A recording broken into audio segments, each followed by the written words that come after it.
전원책과 함께하는 출근길 시사 프로그램 출발 새아침. 예, 정식의 출발 새아침 3부 순서 시작합니다. 예, 교통정보 듣겠습니다.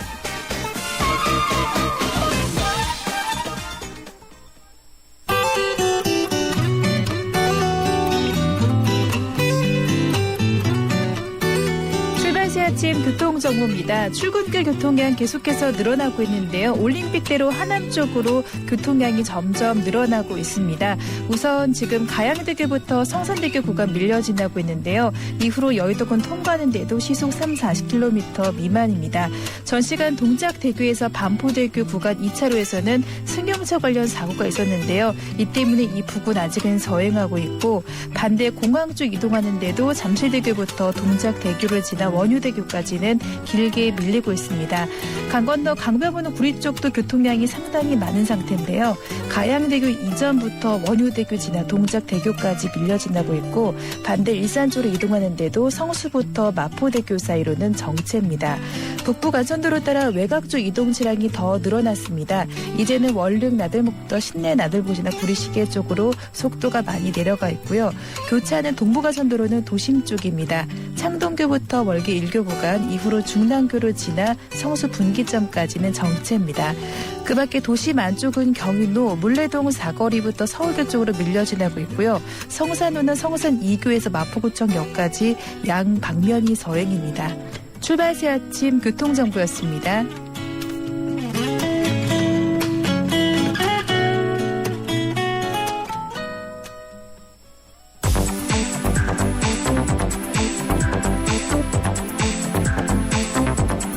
이 시간 주요 경제 소식, 경제 뉴스 브리핑. 예, 이번엔 경제 뉴스 알아보겠습니다. 한국경제신문 강연우 기자 전화 연결되어 있습니다. 안녕하세요, 강 기자님. 예, 안녕하십니까. 예, 어제 미국 증시에 이 경제 지표가 엇갈리면서 소폭 하락했군요. 예, 자세히 좀 전해주시겠습니까? 예, 간밤 뉴욕 증권거래소에서 다우지수는 지난주 주말보다 44.89%, 0.27% 떨어진 16,425.10에서 거래를 마쳤습니다. S&P 500은 0.25% 낮은 1,826.77을, 나스닥은 0.44% 내린 4,113.68을 각각 기록했습니다. 미국의 지난해 12월 서비스업 지수는 6개월 만에 가장 낮은 수준으로 떨어졌습니다. 미국 공급관리자 협회는 지난해 12월 서비스업 지수가 53.0이었다고 발표했습니다. 11월에 53.9와 시장의 예측치 55.0보다 낮았습니다. 다만 공장 주문은 호조를 보였습니다. 미국 상무부는 지난해 11월 공장 주문이 전월보다 11.8% 늘었다고 밝혔습니다. 시장 전망치는 이보다 낮은 1.6%였습니다. 예, 어제 박근혜 대통령 취임 후 첫 기자회견을 했는데 경제혁신 3개년 계획을 발표했죠? 예, 박근혜 대통령은 어제 내외신 기자회견에서 신년 전국 구상을 발표하면서 국민 여러분이 성과를 피부로 느낄 수 있도록 우리 경제의 혁신과 제도약을 위한 경제혁신 3개년 계획을 세우고 성공적으로 이끌어서 국민 행복 시대를 열어가겠다고 말했습니다. 3대 추진 전략으로는 공기업 개혁 등 비정상의 정상화, 창조 경제, 그리고 규제 개혁을 통한 내수산업 육성을 제시했습니다. 박 대통령은 내수 활성화를 위해 투자 규제를 과감히 풀겠다면서 규제 총량제를 도입하고 규제개혁 장관회의를 대통령이 직접 주재하겠다고 밝혔습니다. 박 대통령은 3개년 계획이 차질 없이 추진되면 3년 후에는 잠재 성장률이 4% 수준으로 높아지고 1인당 국민소득은 3만 달러를 넘어 4만 달러 시대를 바라보게 될 것이라고 전망했습니다. 조원동 청와대 경제수석은 3대 추진 전략 가운데 가장 중요한 부분이 규제개혁이라면서 내수를 활성화하려면 의료, 교육, 관광 등 서비스 산업을 집중 육성해야 하는데 이를 위해선 투자의 가장 큰 장벽인 규제부터 풀어야 한다고 설명했습니다. 박 대통령이 제시한 규제 총량제는 어떤 분야에 새로운 규제가 생기면 그만큼 과거 규제를 없애도록 해 규제 총량을 맞추는 것입니다. 예, 그런데 예, 복지 지원이 이제 문제인데 증세에 대해서는 여전히 반대 입장을 보였죠? 네, 박 대통령은 규제 개선을 통해 경제가 활성화되고 그래서 많은 투자가 이루어지도록 노력한 후에도 재원이 부족하다면 그때 증세를 논의하는 것이 올바른 순서이고 국민에 대한 도리라고 생각한다고 말했습니다. 박 대통령은 돈을 얼마나 버느냐보다 얼마나 알뜰하게 쓰느냐가 더 중요하다며 증세를 말하기 전에 살림살이를 알뜰하게 해서 씀씀이를 줄이고 기과세 감면제도 같은 조세 제도를 잘 정비하고 중간에 새는 낭비 등을 바로야 잡아야 한다고 강조했습니다. 경제 전문가들은 박 대통령의 신년 기자회견 내용에 대해 대체로 새롭지는 않지만 방향은 적절했다는 평가를 내렸습니다. 예, LS그룹이 원자력 발전 납품 비리에 연루되어 있던 손자 회사죠. 이 JS전선을 상장 폐지하고 JS전선의 원전 케이블 사업을 정리하기로 했죠. 네, LS는 어제 원전 케이블 품질 문제를 일으킨 책임을 지기 위해 이 같은 대책을 발표했고요. 원전 지원금 1,000억 원도 내놓기로 했습니다. 우선 부자열 LS그룹 회장 등 회장단 8명이 212억 원을 출연해 JS전선 소액주주 지분 30.1%를 주당 6,200원에 사들여 상장 폐지하기로 결정했습니다. 이후 JS전선이 수행해온 원전 케이블과 선박, 해양용 특수전선 사업을 정리하고요. JS전선 종업원 300여 명은 그룹 차원에서 고용을 승계할 계획입니다. 다만 원전 비리와 관련해 형사재판과 1,200억 원대 민사소송이 마무리될 때까지 JS전선 법인은 유지하기로 했습니다.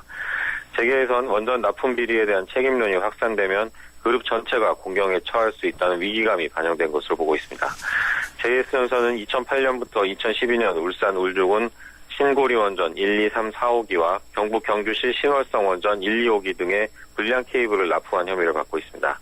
한국수력원자력은 작년 11월 국가적인 전력난을 일으킨 책임을 물어서 JS전선에 1,200억 원대 손해배상 소송을 청구했습니다. 예, 앞으로 하도급을 받은 업체가 원재료 가격이 많이 오르면 원청업체에게 대금을 올려달라고 요구할 수 있게 되는군요. 예, 공정거래위원회는 하도급 업체가 철이나 석탄 등 원재료 가격 상승을 반영한 비용이 3% 이상 늘어나면 원청업체에 대금을 상향 조정해달라고 계약 조정 협의를 요구할 수 있도록 하는 하도급 대금 조정 협의 가이드라인을 제정했다고 어제 발표했습니다. 가이드라인에 따르면 하도급 업체가 중기 협동조합을 통해 원청업체 대금 상향 조정 협의를 요구할 수 있는 경우는 3가지입니다. 우선 하도급 계약을 체결한 뒤 60일이 지나서 원재료 가격이 상승할 때입니다. 전체 하도급 대금 중 60일을 제외한 나머지 대금에 대해 원재료 비용 3% 이상 상승분을 요구할 수 있습니다. 또 계약 체결 60일 이후 전체 하도급 대금의 10% 이상을 차지하는 원재료 가격이 10% 이상 올라도 계약 조정 협의를 신청할 수 있고요. 하도급 계약 체결 후 60일 전이라 해도 원재료 가격 상승에 따른 비용 증가액이 전체 계약 금액의 5% 이상인 경우도 신청할 수 있습니다. 다만 이것은 조정 협의를 신청할 수 있는 기준이고요. 원청업체가 추가로 지급할 대금에 대한 기준은 아닙니다. 인상 대금은 원재료 가격 평균 변동액, 예상 변동 추이, 잔여 업무 내용 등을 다각적으로 따져 정하게 됩니다. 예, 고맙습니다. 여기까지 듣겠습니다. 예, 감사합니다. 예, 지금까지 한국경제신문 강현우 기자였습니다.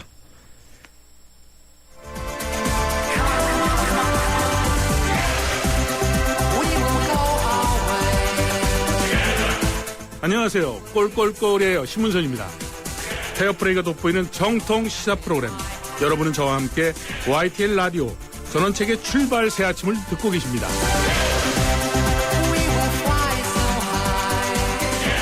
최근 신세계그룹 이마트가 군소 편의점 체인 위드밀을 인수해서 본격적인 편의점 시장에 진출했습니다. 현재 국내 편의점은 독립운영 편의점 3,000개를 제외하면 2만 5천 개 정도인데요. CU와 GS25, 세븐일레븐 등 빅3 가맹점이 약 2만 3천 개로 대부분입니다. 따라서 신세계가 편의점 사업에 진출하면서 경쟁이 치열해질 것으로 보이는데요. 문제는 안 그래도 포화 상태인 편의점 시장에 신세계까지 등장해서 골목 상권이 위협받는다는 지적이 일고 있다는 겁니다.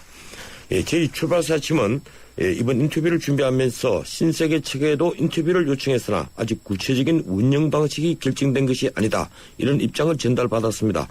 다만 현재까지는 편의점 본사가 일반적으로 받는 로열티 35%가 없는 월 회비제 방식으로 운영해서 편의점 주인과 동반 성장할 계획으로 있다고 알려봤습니다. 그리고 편의점 성격 자체가 저가 다매 전략이 아니므로 골목 상권 논란과는 무관할 것이고 특히 최근 2자릿수 이상 성장하는 편의점 시장을 볼 때 무리한 진입이 아니라는 입장을 받겠습니다. 예, 이런 신세계 입장을 전하면서 오늘은 신세계의 편의점 시장 진출에 반대하는 의견을 먼저 들어보겠습니다. 예, 신세계 입장은 다음 기회에 듣기로 하죠. 안진걸 참여연대 협동사무처장 전화 연결되어 있습니다. 안녕하세요, 안 처장님. 네, 안녕하십니까. 예, 오늘은 저희들이 일방적인 인터뷰라서 신세계 편에 선다기보다는 안 처장님과 반대되는 입장에서 제가 질문을 드리겠습니다. 양해 좀 바라겠습니다. 예. 먼저 신세계 이마트 편의점 진출 반대하시는 이유가 무엇입니까? 네, 이미 편의점 우리 변호사님께 설명하신 것처럼 예. 전국에 많게는 한 3만여 개로 추정이 되고 있습니다. 예. 개인 편의점도 꽤 있기 때문에요. 그러니까 동전거래위원회 조사에 보면 편의점을 하시는 분들의 한 절반 정도가 100만 원 안팎의 수입을 거두고 있어서 굉장히 열악한 상황으로 조사가 되고 있거든요. 예, 그렇더군요. 거기에다가 신세계라는 공룡 재벌까지 편의점을 진출하게 되면 개수가 늘어나는 건 분명하고 어쨌든 본사로서는 그게 가맹비 35%가 아니다 하더라도 가맹 협의하고 물품을 공급하는 도매가를 뛰어가기 때문에 예. 본사는 무조건 이긴데 편의점을 하시는 분들은 손해를 보는 구조로 되어 있는 면이 있습니다. 그래서 편의점을 하는 분들끼리의 출혈 경쟁이 하나 문제가 되고 예. 그 다음에 지금 신세계는 소매에 영향을 끼치지 않는 하지만은 지금 현재 신세계가 이마트 에브리데이가 부진하니까 이마트 에브리데이 상품 공급점이라고 해서 예. 전국에 한 300개를 넘게 도매를 아예 진출해서 전국에 도매점 하는 20만 명의 도매상들이 지금 이마트하고 결사 투쟁을 준비하고 있거든요. 예. 그러니까 이 편의점이란 게 딱 겉으로는 소매만 보이지만 실제로는 거기에 물건을 공급하는 도매업을 장악하려고 하는 이마트의 새로운 속셈이 들어있다. 예. 두 가지 측면에서 굉장히 우려되는 상황이라고 저희는 보고 있습니다. 예. 예, 우선 CU가 7,940개, GS25가 7,700개, 세븐일레븐이 7,230개입니다. 예, 그래서 이 세 개를 합하면 이미 한 23,000여 개가 되는데요. 예, 방금 우리 안 처장님께서 이 공룡 재벌이 또 들어온다 이렇게 얘기했는데 안 그래도 이 CU나 GS25, 세븐일레븐 다 재벌들입니다. 예, 그런데 문제는 지금까지 이 세 체인이 35%나 되는 이 로열티를 이제 받아왔다. 그래서 편의점 주인이 참 이게 많은 노력을 한 데 비해서 수익이 너무 적다. 이런 이제 비판이 일부 있었거든요. 예. 근데 신세계는 회비제로 하겠다는 거예요. 예. 그렇다면 편의점 주인에게 도움이 되지 않겠습니까? 어떻습니까? 예, 지금 편의점을 운영하는 방식만 보면 기존의 편의점에 비해서는 진일보한 건 사실입니다. 가맹비 35% 떼가고 나머지 임대료 또 인건비 알바비 전부 다 65%에서 내다 보니까 100만 원 안팎도 안 돼가지고 자살도 하고 그래서 적자가 심하니까 24시간 영업을 개선해달라 문을 닫게달라 하면 또 그거에 대한 위약금 물려가지고 난리가 났었지 않습니까? 예. 그래서 작년에 가불 문제 핵심의 편의점 가불이 있었는데 그러니까 그런 측면에서 보면 회비만 받고 도매가만 받겠다는 신세계의 입장 기존의 편의점 업계에 자극이 되는 면이 있다. 35%를 완화해달라고 1%, 2%도 완화를 안 해주고 있는 상황이거든요. 그런 면은 제가 충분히 평가를 합니다. 다만 아까 말씀드린 것처럼 이미 포화 상태이기 때문에 편의점을 늘린다 하더라도 편의점을 새로 종사하는 분들의 피해가 있을 수 있고 골목상권의 피해가 편의점하고 동네 슈퍼가 경쟁을 덜하는 건 맞습니다. 왜냐하면 편의점은 24시간 영업이라는 초점이 있고 또 물건값이 좀 비싸거든요. 그래서 동네 슈퍼랑 바로 경영하는 건 아닌 건 맞지만 20만 명이나 되는 도매상들의 일자리를 신세계가 상품 공급점에서 편의점으로도 뺏어가는 측면이 있고 또 그렇게 해가지고 신세계가 유통재벌로서 가격을 좀 낮춰가지고 공급하게 되면 바로 동네 슈퍼랑 또 직접 경쟁하는 그런 문제가 발생할 수도 있거든요. 예, 그럴 수 있겠죠. 그런 여러 가지 점을 감안한다면 영업의 자유가 있는 대한민국에서 저희가 강제로 막지는 못하겠지만 그리고 신세계 같은 대재벌이 굳이 그런 편의점까지 진출해야 되는지 좀 의문이고 오히려 중소기업들이란 중소상공인들이 협동조합 형식으로 편의점을 진출해서 재벌 대기업의 과도한 그런 폭리에 맞서는 그런 구조로 우리 사회를 좀 업그레이드하면 어떨까 하는 게 저희들 의견이었거든요. 그런 구상도 물 건너가게 될 가능성이 높게 된 것입니다. 예, 지금 신세계 입장은 그런 것 같아요. 자신들은 어차피 골목상권과는 이제 경쟁 관계는 아니라고 보고 또 골목에 있는 독립형 편의점들 이런 편의점들이 한 3,000여 개가 되는데 자신들의 이 신세계 체인의 믿음 위에 그걸 흡수를 할 수 있지 않겠느냐, 회비제로 하면. 그러면 이제 누이 좋고 매부 좋을 수 있다. 이제 이런 생각도 하고 있는 것 같습니다. 그 점 어떻게 보십니까? 그러니까 그런 점이 있습니다. 그래서 기존 편의점계 자극이 되는 면이 있고, 예를 들면 그런 재벌 대기업 편의점사에서 힘들었던 개인 편의점들이 일부 환영하는 면도 있을 겁니다. 바로 그 지점 포인트인데요. 바로 그 3천여 개에서 4천여 개는 개인 편의점에 그동안 그런 물건을 공급했던 중소 도매상들이 있습니다. 예. 이 사람들의 일자리가 신세계에서 없어지는 문제가 발생한다는 것. 이미 아까 말씀드린 것처럼 신세계가 이마트로는 대박을 했는데 이마트 에브리데이는 홈플러스라든지 롯데슈퍼나 GS슈퍼에 빌려가지고 그 재벌 슈퍼마켓 동네까지 들어온 SSM은 열세였거든요. 그걸 만회하기 위해서 전국에 300개가 넘는 상품 공급점이라는 것을 진출해서 도소매업계에 새로운 문제가 됐는데 그것에 이어서 편의점까지 진출하게 되면 소매에 대한 독점도 심화될 뿐만 아니라 재벌 대기업으로 예. 도매까지 신세계가 장악이 들어가는 그런 문제가 발생합니다. 그러니까 20만 도매상인들이 지금 이마트와 결사투쟁을 선포하고 있는 이유가 바로 그게 있거든요. 예. 그래서 최근에 경제민주화라든지 풀뿌리 경제 활성화의 시대적 흐름과는 좀 역행하는 올해 재벌 대기업이 영역을 확장하고 독점을 심화시키는 구조로 가고 있다. 이런 차원에서는 굉장히 바람직하지 않은 결과가 될 수도 있기 때문에 저희가 강하게 우려를 제기하는 겁니다. 예, 이 신세계가 왜 편의점에 진출했는가 하고 이 언론 보도를 보니까 대형마트와 대형 슈퍼마켓에 대한 각종 규제가 심해졌다. 그래서 이제 영업 제한과 신규 점포 진출이 어려워진 때문이 아니겠느냐 이렇게 다 보는 것 같아요. 예, 맞습니다. 우선 매월 이제 2, 4주째 일요일 강제 휴무를 하지 않습니까? 예. 그러고 나니까 이 편의점 매출이 한 20% 이상 급등했다고 합니다. 예. 근데 신세계에서는 또 이런 얘기를 해요. 편의점 그 매출이 이렇게 20% 이상 급등하고 이 그런 환경에서 다른 대기업은 편의점 사업을 하고 있는데 왜 우리는 할 수 없느냐. 예. 이러면 이제 불만을 얘기를 합니다. 예. 어떻게 생각하십니까? 그러니까 뭐 신세계만 탁 찍어서 못하게 할 수는 없겠죠. 이미 예. 진출해버린 데는 어쩔 수 없으니까. 예.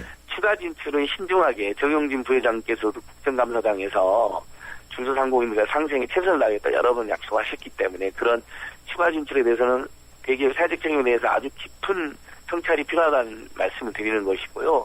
편의점 시장이 지금도 성장하는 시장인 건 맞지만 그걸 중소상공인이나 중소기업의 몫으로 돌리는 사회적 우리 지혜는 있지 않겠냐, 없지 않겠냐 이런 이야기를 저희는 드리는 것이고 그 다음에 이마트가 아까 말씀드린 것처럼 대형마트, 이마트로는 엄청난 수익을 거두고 있지만 예. 대형마트의 동네 지부격인 SSM, 이마트 에브리데이는 고전을 해서 새로운 활로로 편의점으로 이렇게 뚫은 겁니다. 거기에다가 도매 시장을 장악하는 이마트의 그런 새로운 수익 창출 목표까지 결합되어 있는 거기 때문에 중소상공인들이라든지 시민사회단체들에서는 정말 이건 바람직하지 않은 소매에서의 독점과 도매에서의 그 영역 침탈.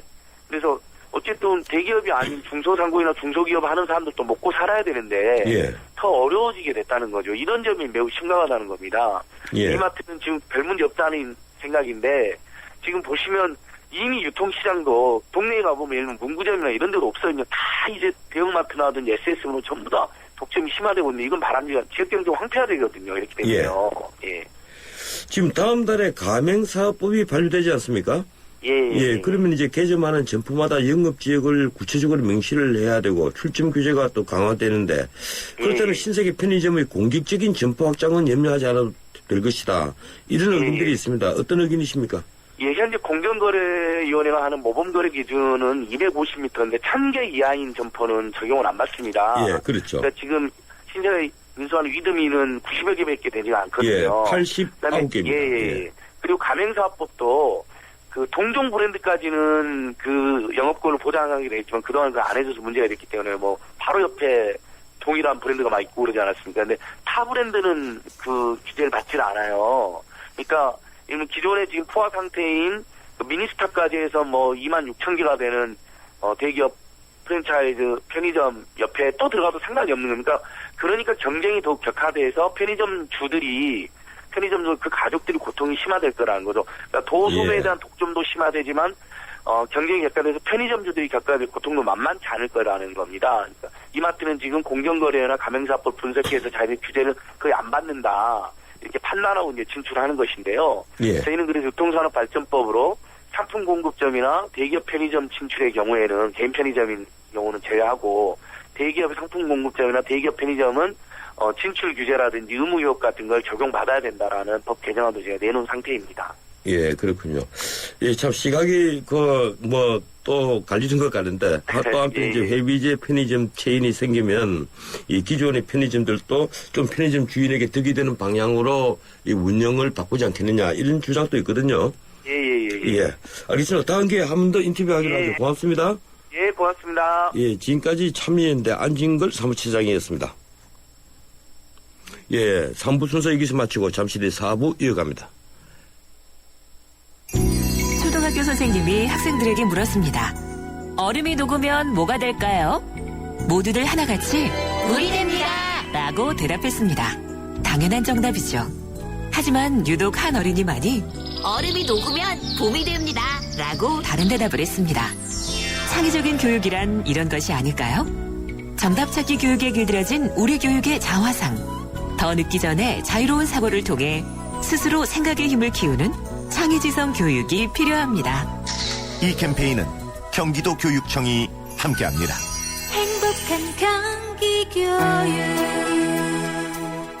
줄줄 새는 바람 따라 줄줄 새는 난방비 틈새 바람 막으면 새는 돈도 막을 수 있지 겨울철 전기 절약 울랄라 겨울에 내복 입은 당신이 멋져 전열기 사용 줄이는 당신만 멋져 겨울철 전기 절약 울랄라 높아지는 전력 사용 비켜 시간대에 맞게 절약하는 당신 겨울철 전기 절약 울랄라 에너지 절약은 올겨울 가장 가치 있는 행동. 이 캠페인은 산업통상자원부와 에너지관리공단이 함께합니다.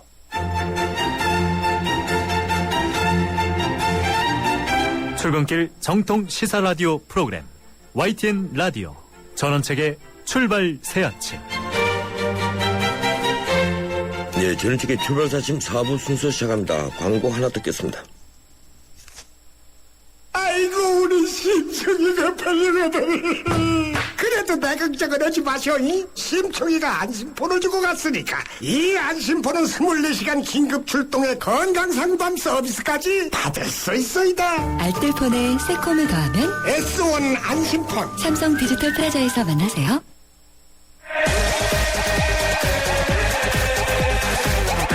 문화의 현장을 라디오에서 살펴봅니다. 출발 새 아침 문화 포커스.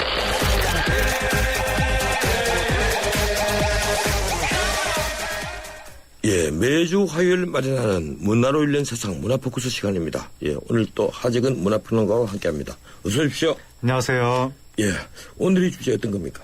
네, 오늘은 최근에 개인 통산 8천만 관객을 돌파한 배우 송강호 씨에 대해서 말씀을 드리려고 합니다. 예, 요사이 최고 절정기에 올라있는 배우죠. 네, 예. 1월 3일에 이제 말씀드린 대로 개인 통산 8천만 관객을 돌파했고, 그리고 송강호 씨가 지금 8편 연속 예매 1위를 달리고 있습니다. 최근에 송강호 씨가 출연한 영화들이, 그리고 개인 통산으로 치면 총 15편이 지금 예매 1위.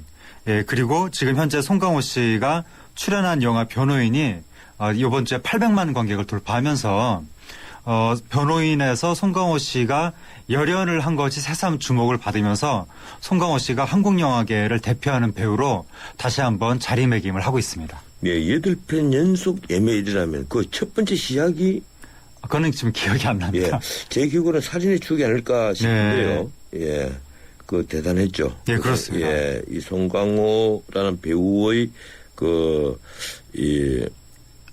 뭐라고 합니까? 연기가 예. 전혀 달라 보였던 그런 작품으로 그렇습니다. 꼽힐 수 있죠. 예, 어떻든 이 변호인이라는 영화 네. 요사이 또 여러 가지 논란에 있습니다. 이 네. 800만 돌파해서 흥행작이기도 하고 네. 또 이념적으로 또 치우쳐 있다 이래서 공격받기도 하고 네. 또 한편 이제 노무현 전 대통령을 주인공으로 했다 네. 이런 이제 그 평가를 받으면서 또 논란의 와중에 있죠. 예, 그렇습니다. 예, 어떤 영화입니까? 이 영화가 이제 말씀하신 대로 고 노무현 전 대통령이 1980년대에 한 시국 사건의 변호를 했던 것을 소재로 해서 이제 만든 영화인데, 사실은 그건 이제 소재로 했을 뿐이지 이게 뭐 특별히 정치적인 내용을 담고 있다고 하기보다는 관객들한테 이 영화가 어필하는 것은 그 속에서 나오는 아버지의 이야기, 또 자식을 생각하는 어머니의 이야기 예. 이런 인간적인 이야기들이 관객들한테 어떤 휴먼 드라마로서의 감동을 줘서 그게 아마 이런 어떤 보편적인 흥행으로 이어지고 있는 것 같습니다. 예.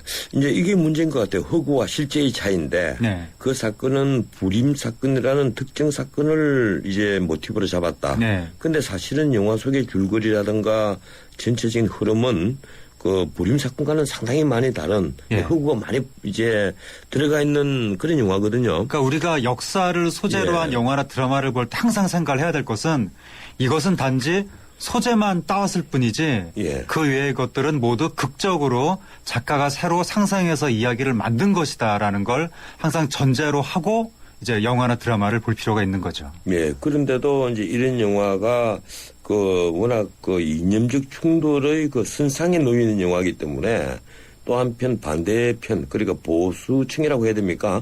이 반대편 입장에서 보면 이 영화가 상당히 불편한 영화가 아무래도 되고 또 이제 진보 쪽, 예, 진보 좌파 쪽에서 보면 이 영화가 상당히 이 뭐라고 합니까? 뭐 진영 논리에 예. 뭐 빠진 건 아니더라도 이 친노 세력들에 있어서 어떤 이 결속력을 예. 돋구는 도주는 그런 영화가 또 될 수가 있죠. 그래서 이제 논란의 와중에 있는 건데 예. 이럴수록 이제 저희들이 참 말하기도 참 어려우십니다. 예. 이 자칫 말하면 또 이렇게 진영 논리에 빠져서 당신도 예. 그런 얘기하느냐 이러는데. 그래서 뭐 제가 드리고 싶은 예. 말씀은 영화는 예, 영화로 영화다. 보는 게 좋다. 예, 거기를 맞습니다. 너무 정치적으로 해석을 하고 현실 정치 세력이 이 영화는 우리 것이야 이런 식으로 이제 너무 과도하게 이해관계를 따지기 시작하면 그때부터 좀 영화가 좀 오염되기 시작하는 것이 아닌가 그런 느낌이 좀 듭니다. 예, 오늘 저희들도 영화는 영화다. 예, 여기에서 그렇습니다. 시작하고 여기서 끝을 냅시다. 네.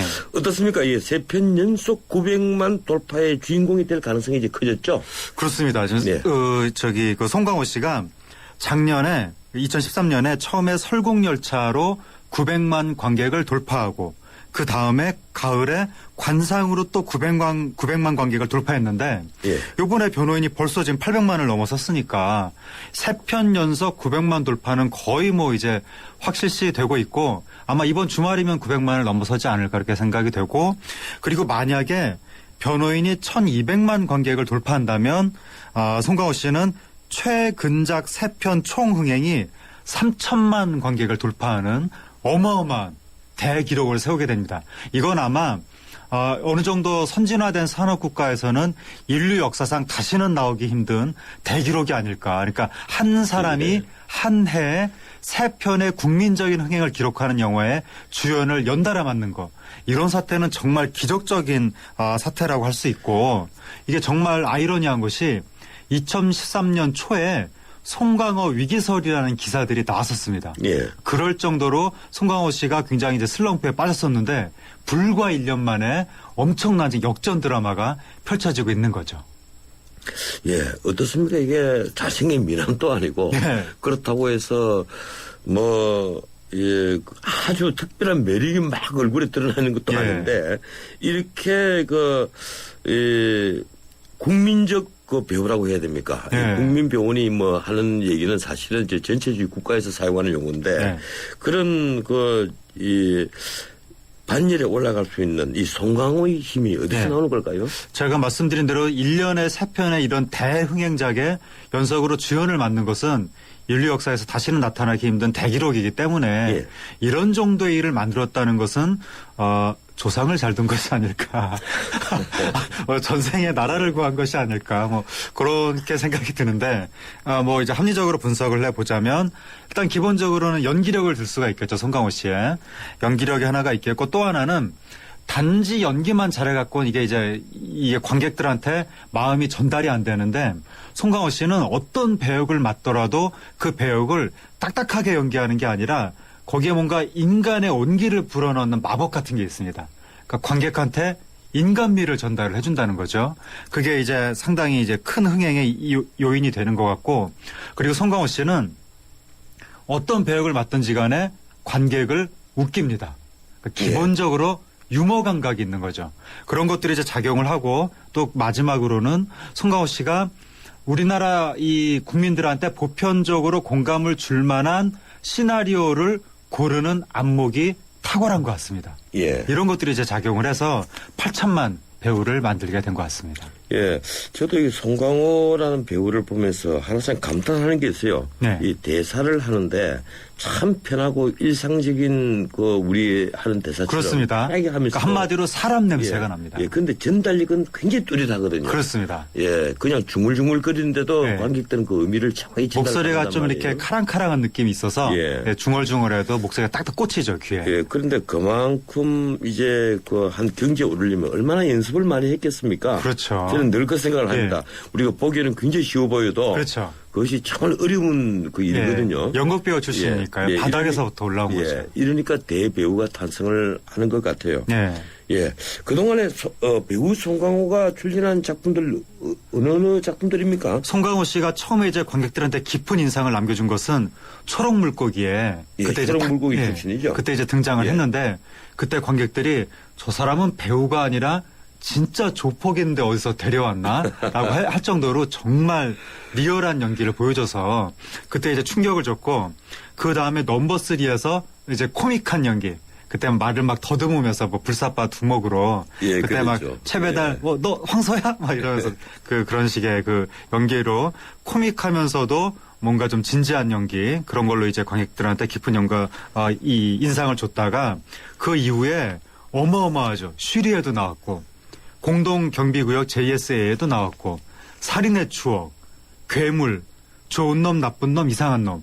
그러니까 한국 사회를 뒤흔든 화제작에 거의 한 30% 정도의 영화에는 송강호 씨가 주연급으로 출연을 했던 것이 아닌가 그런 생각이 듭니다. 예, 휘리 공동경비구역 JSA 이 작품들도 워낙 유명했지만 예, 가장 국민들에게 송강호라는 이름을 알린 작품은 역시 살인의 추억이 아닐까.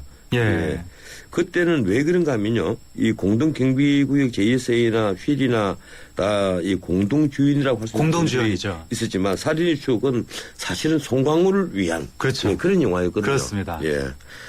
그래서 이제 그런 생각이 드네요. 좋은 놈, 나쁜 놈, 이상한 놈 또 이제 정우성, 이병헌 그렇습니다. 두 배우가 같이 공동주연이었죠. 이제 연기를 했던 거고. 괴물도 사실은 송강호가 가장 많은 역할을 한 배우, 그런 영화였죠. 그렇죠. 예. 예.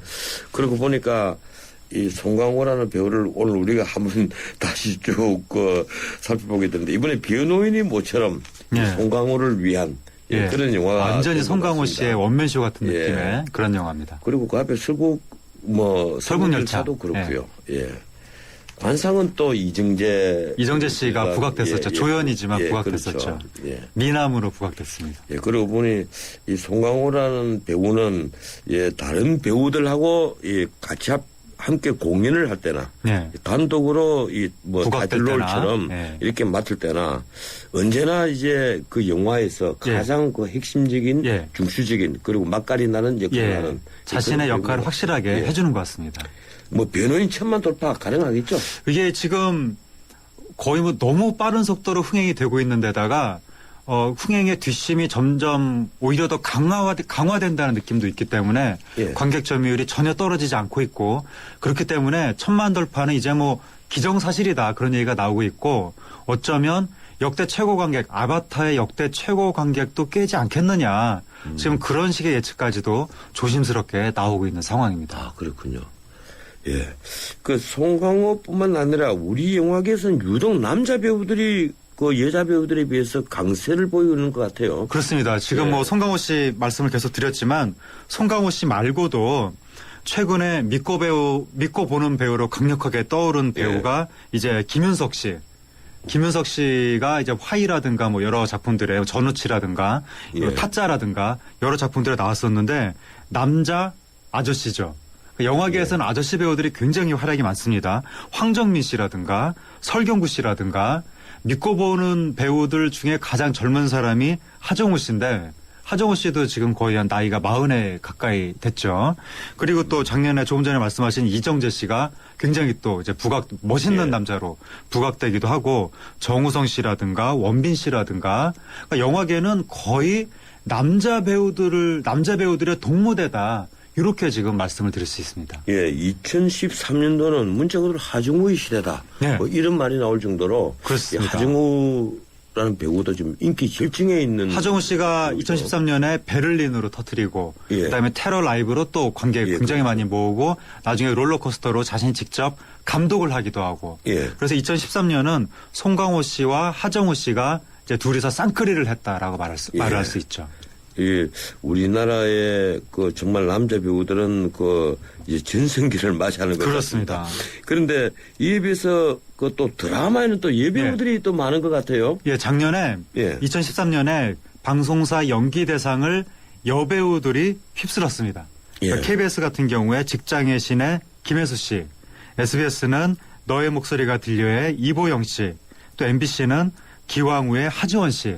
그래서 딱 보면 영화계는 남자 배우들 독식, 드라마 쪽은 여배우들이 모든 화제를 독차지하는 그런 형식으로 극명하게 이분화가 나타나고 있습니다. 뭐 김혜수 씨 같으면 정말 그 오래된 배우 아닙니까? 그렇습니다. 이 스타덤에 올라선 지가 벌써 거의 한 20년 가까운 것으로 보이는데 도대체 나이가 어떻게 됩니까? 여배우의 나이는 정확히 기억이 안 납니다만. 묻는 것도 문제가 됩니까? 김혜수 씨가 43살인가 4살인가 아마 그럴 겁니다. 예. 그런데도 아직까지 젊은 20대에도 인기가 있거든요. 그렇죠. 그러니까 직장의 신에서 김혜수 씨가 이게 이제 일본 원작의 드라마인데 굉장히 딱딱한 꼭 로버트 같은 느낌의 배역을 소화하면서 그 속에서 김혜수 씨만의 코믹한 코드를 선보여서 이 드라마를 김혜수를 위한 드라마로 만드는 어마어마한 이 존재감을 보여줬죠. 그래서 이제 연기대상까지 받게 되고 또 이보영 씨 같은 경우에는 미스코리아 출신 배우로 원래 이보영 씨가 미스코리아 출신이에요. 예, 그렇습니다. 예. 원래 배우로서는 사실 그렇게 존재감이 없었지만 그런데 이제 내 딸 서영이라는 주말 드라마에서 그때 이제 연기자로서 일약 대성장을 해서 그 이후에 너의 목소리가 들려서 연기력이 폭발한 결과 이번에 또 이제 상을 받게 되고 또 하지원 씨 같은 경우에는 옛날에 다모라는 드라마에서 남장을 한 이 여전사 캐릭터로 다모 페인들을 만들었었는데 이번에 10여 년 만에 다시 기왕후라는 드라마에서 남장 전사로 나와서 다시 한번 페인들을 양산한 결과 연기대상을 받게 됐습니다. 예, 하지원 씨는 그렇죠. 본명이 전혜림입니까? 예, 전 씨입니다. 예, 그런데 이 진실게임이라는 영화에서 연기력을 인정받으면서 이 진실게임이 흥행에는 성공하지 못했는데 당시 그 영화제에서 상들을 많이 받았죠.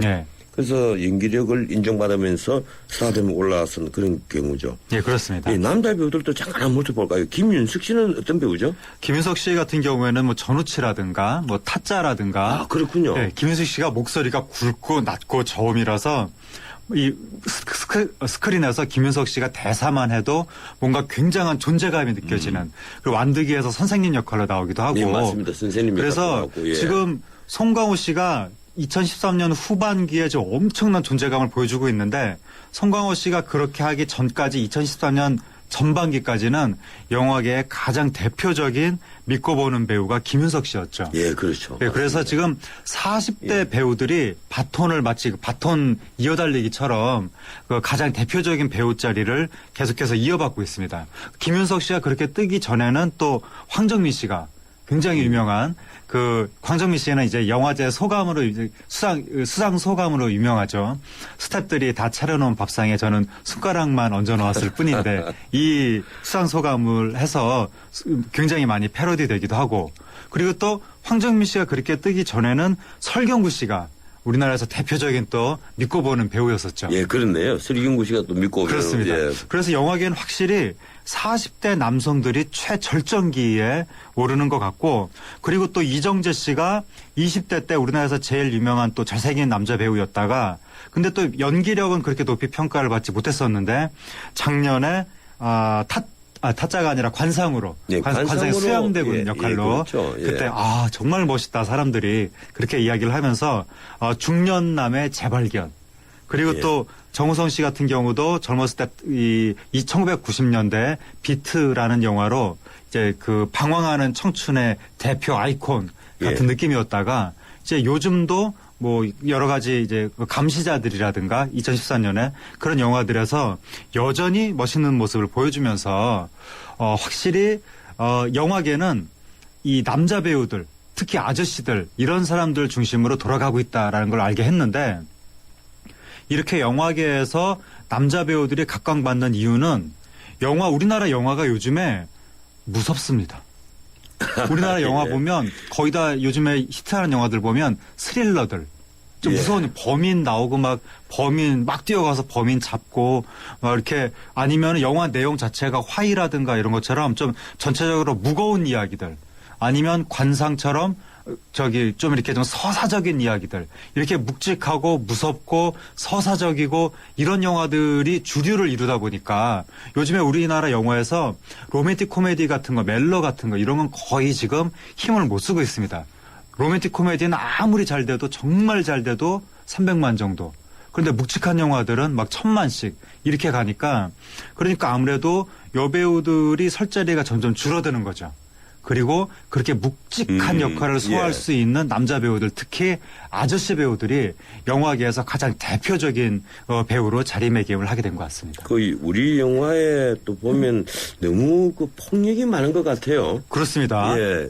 그러고 보니까 이제 예배우들이 실자리가 자꾸 줄어드는 그렇죠. 거예요. 외국 관객들이 우리나라 영화 보면 이게 이제 폭력이 난무하고 피가 나오는 영화를 하드코어라고 하는데 하드코어라고 외국에서는 그런 영화는 거의 19금 좀 드뭅니다. 근데 외국 사람들 한국 영화 보면 한국 영화는 몽땅 다 하드코어입니까? 막 이런 말이 나올 정도로 좀 너무 심한 것 같습니다. 코미디 영화에서조차 이제 피가 막 나오는 외국에서는 사실은 코미디 영화에는 피가 잘 안 나옵니다. 그래서 우리나라가 전체적으로 조금 잔인해지는 경향이 있는 것 같습니다. 예, 그런데 제가 이 남자 배우들 쭉 훑어보니까 악역에 능한 분들이 있고 악역과 이 선한 역을 가리지 않고 잘하는 배우들이 있고 그런 것 같아요. 김윤석 씨는 비교적 악역에 강하죠. 그렇죠. 악역을 많이 했었죠. 황정민 씨는 뭐 코믹한 연기부터 주로 좋은 역할 황정민 씨는 이제 순박한 농촌 총각도 많이 했지만 또 의외로 또 악역도 지난번에 그 신세계라든가 여러 영화에서 악역도 많이 했었죠. 설경구 씨는 악역 좋은 역 뭐 가리지 않고 성경구 씨도 뭐 이런저런 역할들 다 하는데 상당히 그 어떤 특색 있는 연기가 있는 것 같고 하진무 씨도 그렇죠. 그렇죠. 뭐 조폭 연기부터 시작해서 좋은 연기까지 다 하죠. 인기 있는 남자 배우들의 특징이 멋있고 잘생긴 역할로만 나오는 사람들이 아니라는 점. 그런데 여배우들은 대체로 예쁜 역할로 나오는 경향이 있기 때문에 그렇죠. 그래서 관객들이 지금 원하는 것은 예쁘고 잘생긴 모습이 아니니까 그러니까 영화에서는 아무래도 남자 배우들 위주로 가게 되는 겁니다. 오늘 문화를 울리는 세상 문화포커스는 송강호와 주목받는 배우들에 대해서 살펴봤습니다. 지금까지 하지금 문화평론가와 함께했습니다. 감사합니다. 웰빙 건강 한국문화 실용복지 실력이 참 좋은데 원광 디지털대학교 선취업 후진학의 기회가 참 좋은데 원광 디지털대학교 주부도 직장인도 꿈을 이루기 참 좋은데 물론 원광 디지털대학교지 차민재를 키우는 특성화 사이버대학 원광 디지털대학교 2월 12일까지 신편입생 모집 새 빅2의 예산안 355조 8천억이 통과됐습니다. 그 방대한 예산안을 정말 신기하게도 22일 만에 심의를 마쳤습니다. 이 말만은 그런데 해야 되겠습니다. 국회의원들 중에서도 예산안을 만지는 분들, 당 지도부나 예결위원들은 자신의 지역구 사업을 다들 챙겼더군요. 그것까지는 이해하겠습니다. 언젠가는 해야 할 기반 시설이니까요. 그런데 국방, 교육 분야에서 1조 9천억 원이나 줄인 건 무슨 까닭입니까? 국가정보원 예산도 결국 깎인 것으로 드러났습니다. 이념 때문인지 국가보훈처 예산도 줄어들었습니다. 그런데 집단적인 반발이 큰 곳은 국회의원들도 꼼짝 못했더군요. 예를 들자면 이런 겁니다. 음식점에 대한 부가세 환급 규모를 축소하려다가 음식점 주인들이 반발로 무산된 겁니다. 지금쯤 국민 세금으로 외국에 놀러간 국회의원들 많이 있습니다. 속이 편한가 궁금합니다. 언제쯤 우리는 지역이기주의, 집단이기주의에서 벗어날 수 있을까요? 오늘은 여기까지입니다. 지금까지 진행의 전은식 변호사였습니다. 내일 뵙지요. 고맙습니다.